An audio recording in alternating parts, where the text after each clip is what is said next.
नमस्कार दोस्तों। अमेरिका के फाइटर जेट्स ने कहां पर एलिफेंट वॉक किया? अमेरिकी B-1 लैंसर एयरक्राफ्ट को सपोर्ट करने किस देश के फाइटर जेट साथ आए? टर्की के F-16 को क्यों भागना पड़ा? मंगल ग्रह तक जाने लायक किस रॉकेट को चाइना ने लॉन्च किया? रशिया की बेलगोरोड के बाद किस सबमरीन ने खलबली मचा दी है? और चाइना नए 200 टन वाले स्टेल्थी एयरक्राफ्ट के अलावा कौन कौन सी एंटी एयरक्राफ्ट कैरियर मिसाइल्स को अपने पुराने हो चुके नेवल शिप्स में लगा रहा है, ये सारी डिटेल्स जानेंगे इस वीडियो में।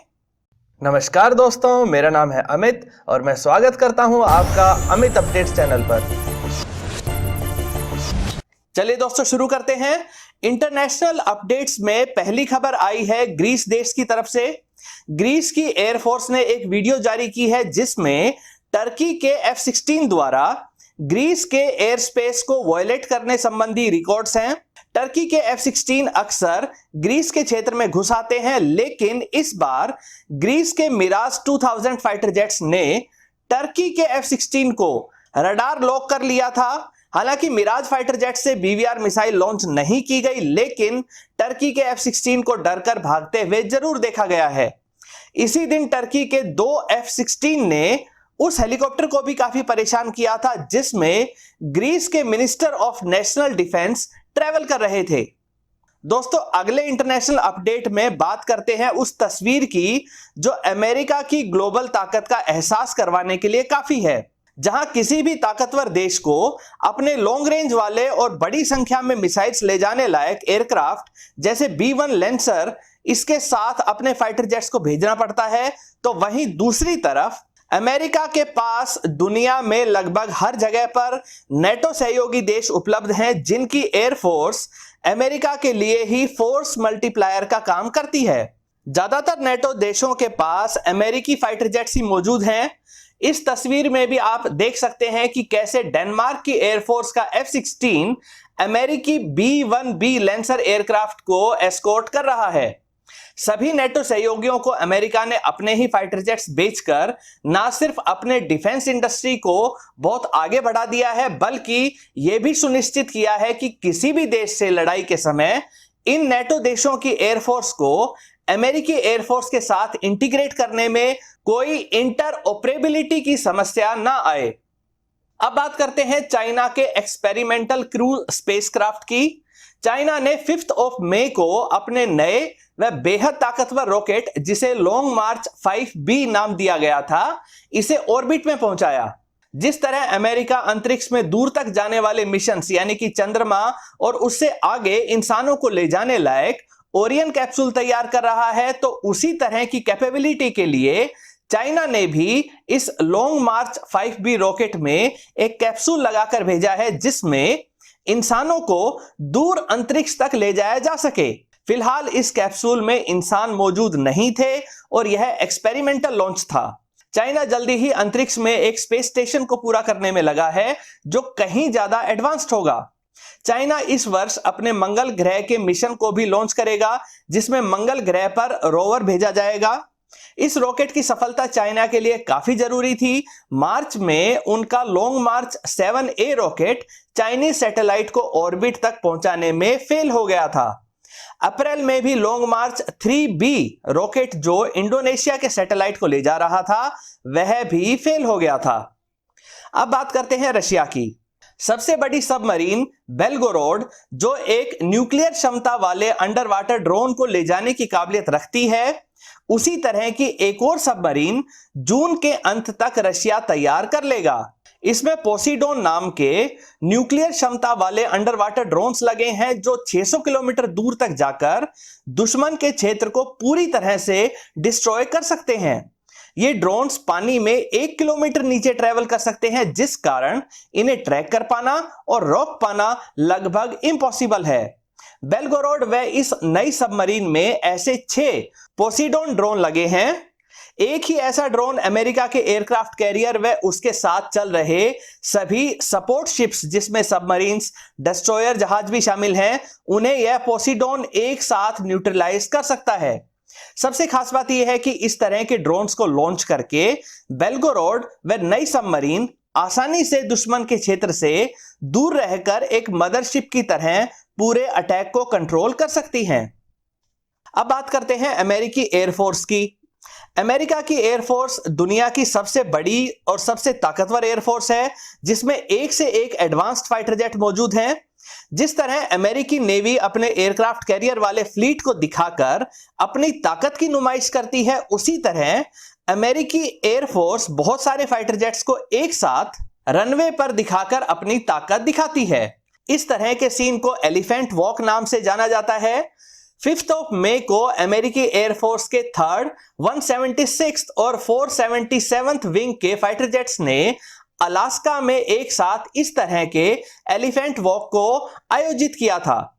अमेरिकी एयरफोर्स के पास F-15, F-16, F-18, F-22 व F-35 इतनी बड़ी संख्या में मौजूद हैं कि अक्सर इनके एलिफेंट वॉक को आयोजित करके दुनिया को अपनी ताकत का संदेश दिया जाता है।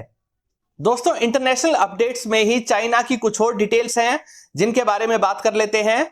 चाइनीज स्टेट मीडिया, जो पूरी तरह से वहां की सरकार के अनुसार ही इवेंट्स को रिपोर्ट करता है, उसमें एक खबर आई है कि पिछले दिनों जब साउथ चाइना सी में फ्रीडम ऑफ नेविगेशन पॉलिसी के तहत जब अमेरिकन नेवी के 3 डिस्ट्रॉयर जहाज और एक ऑस्ट्रेलियन जहाज इसी समुद्री क्षेत्र से गुजरे, जिसे चाइना इंटरनेशनल वाटर्स ना मानकर अपने अधिकार क्षेत्र में मानता है, तो चाइनीज मीडिया के अनुसार इसका विरोध करते हुए चाइनीज नेवल शिप्स व एयरक्राफ्ट्स को भेजा गया ताकि वो इन अमेरिकन जहाजों को पहचान कर इस क्षेत्र से दूर होने के लिए मजबूर कर सके। हालांकि अमेरिकन रिपोर्ट्स के अनुसार उनके जहाजों को कोई रुकावट पेश नहीं आई और वो अपने पहले से निर्धारित किए गए रूट पर ही गए थे। चाइनीज मीडिया के लिए इस तरह की रिपोर्टिंग नई नहीं है। कुछ समय पहले जब भारत और चाइना डोकलाम के क्षेत्र में आमने सामने हुए थे, तब भी चाइनीज मीडिया ने हर रोज एक नई चेतावनी जारी की थी, लेकिन अंत में चाइना को ही पीछे हटना पड़ा था। इसे भी चाइनीज मीडिया ने एक तरह से अपनी ही विक्ट्री बता दिया था।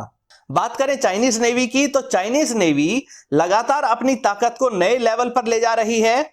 अपने पहले हेलीकॉप्टर लैंडिंग डॉक जहाज को कमीशन करने के 6 महीने के अंदर ही दूसरा जहाज भी बना लिया।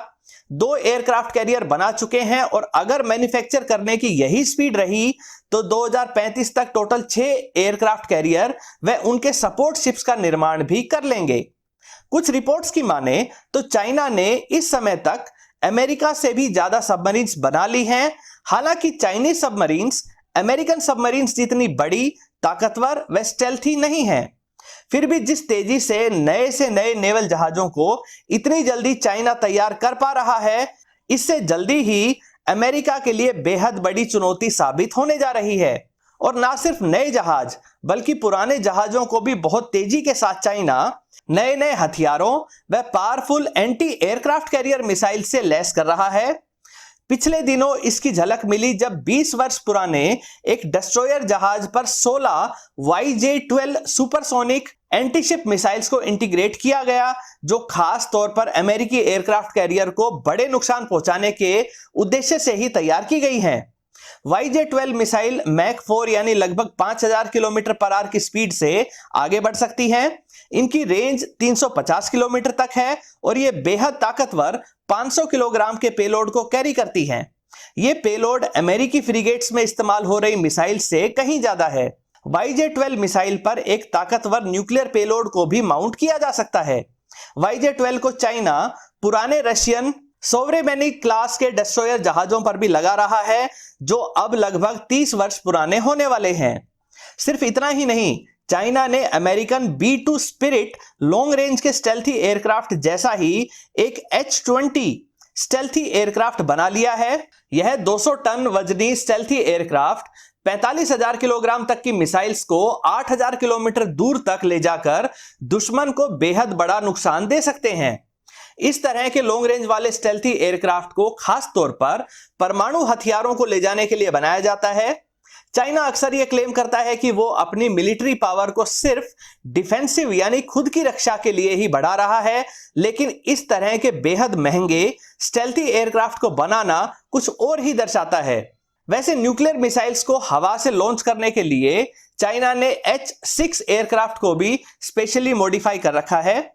जैसे J20, H20 बनाए हैं, इसी तर्ज पर 20 सीरीज का ही Z20 हेलीकॉप्टर भी बना लिया है। यह naval helicopter American Black Hawk की कॉपी बताया जाता है। चाइना ने 24 S70C2 हेलीकॉप्टर अमेरिका से खरीदे थे और फिर इनके डिजाइन को अच्छे से समझकर खुद का 10 टन वजनी और 4000 मीटर तक उड़ सकने वाला Z20 बना लिया है, जो खास तौर पर चाइनीज जहाजों पर ऑपरेट करते हुए एंटी सबमरीन मिशंस को अंजाम दे सकता है।